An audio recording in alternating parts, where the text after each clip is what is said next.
कुठेही केली जाणार आहे का महिलांना नाही, खरं तर अशा पद्धतीच्या चुकीच्या पद्धतीनं बातम्या काही वर्तमानपत्रामध्ये आलेल्या आहेत. माझ्याही नावाचं त्याच्यामध्ये कोट करण्यात आलेलं आहे. मी खरं तर सकाळी वाचल्यानंतर मलाही आश्चर्य झालं, कारण जी इंटरव्ह्यू मी कधी दिलीच नाही आणि जो संवाद कधी अशा पद्धतीनं औपचारिक झालाच नाही, त्याच्यामध्ये अशा पद्धतीनं एका वर्तमानपत्राने ती चुकीची बातमी दिलेली आहे.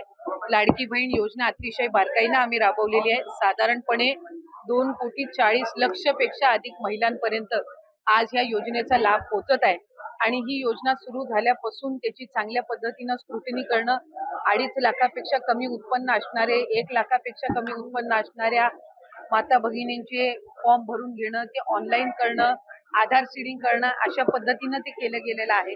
त्याच्यामुळे कुठेही स्क्रुटिनी ही 2.5 कोटी महिलांची किंवा लाभार्थ्यांची होणं हे शक्यही नाहीये आणि ते करणंही नाहीये, कारण आज त्या महिला 5 महिन्यापासून लाभ घेत आहेत, एक.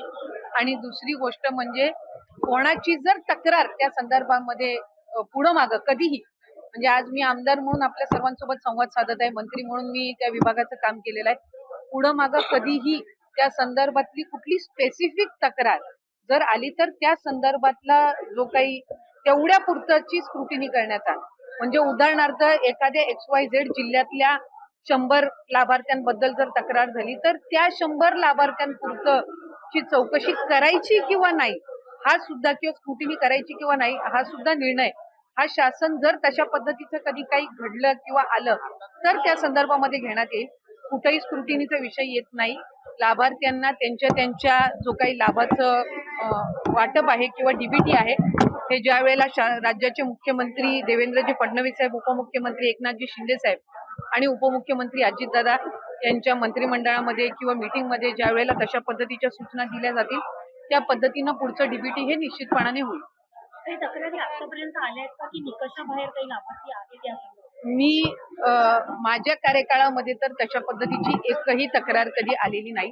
आता आचारसंहितेच्या या मधल्या 1.5 महिन्याच्या 2 महिन्याच्या कालावधीत काही आल्या असतील तर त्या संदर्भातली मला काही माहिती नाहीये.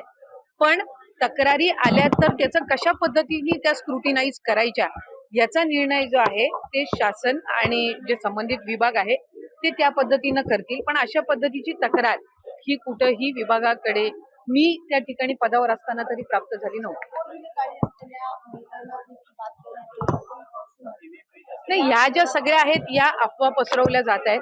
शेवटी कुठले निकष कशा पद्धतीनं लावले जातील, कशा पद्धतीनं बदलले जातील, कशा पद्धतीनं कुठली जर एखादी तक्रार आली तर त्या संदर्भातली कशी स्क्रुटिनी केली जाईल हा निर्णय शासनाचा आणि विभागाचा राहतो. त्याच्यामुळे अद्याप तरी त्या संदर्भामध्ये कुठेही चर्चा नाही, अद्याप त्या संदर्भामध्ये कुठेही चौकशी किंवा कुठेही त्या संदर्भातली कारवाईचा विषय झालेला आहे.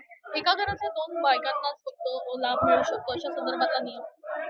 अशा संदर्भातला नियमही नाहीये. आपण जर GR मध्ये बघितलं तर 2.5 लाखापेक्षा कमी उत्पन्न असणारे, रेशन कार्ड त्यांचं पिवळं किंवा केशरी किंवा उत्पन्नाचा दाखला असणारे, अशी सगळी स्क्रुटिनी होऊन आम्ही सुरुवातीपासून एक गोष्ट म्हणत आलो की 2.5 कोटीपर्यंत लाभार्थी हे मॅक्सिमम असू शकतात.